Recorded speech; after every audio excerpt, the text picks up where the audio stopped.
All right, for this problem, it's not one of these special right triangles. It's not a 30, 60, 90. It's not a 45, 45, 90. Therefore, what you're going to do is make a right triangle, put in the information. So the tangent is opposite over adjacent. So we need to use the Pythagorean theorem to find the hypotenuse.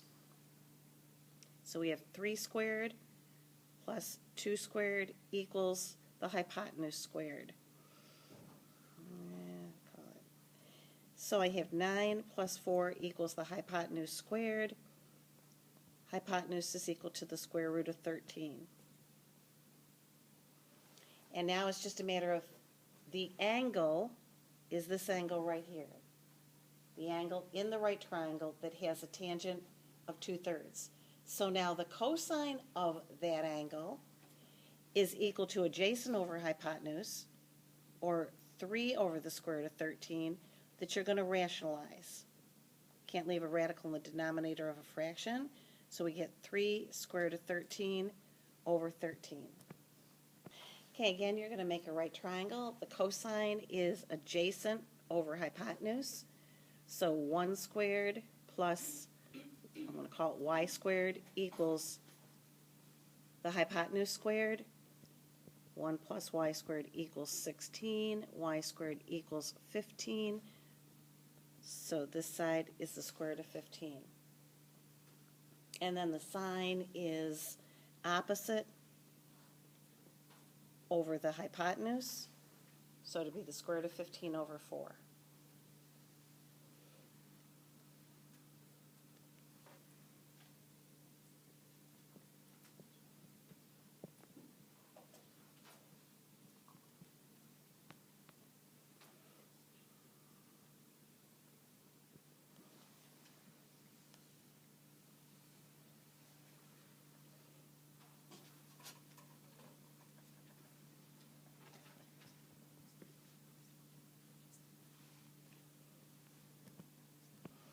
Okay, because we're looking for the angle whose sine is negative, and we know that that would be between negative pi over 2 and 0, that means I'm in the 4th quadrant. So I'm even going to sketch this right triangle in the 4th quadrant.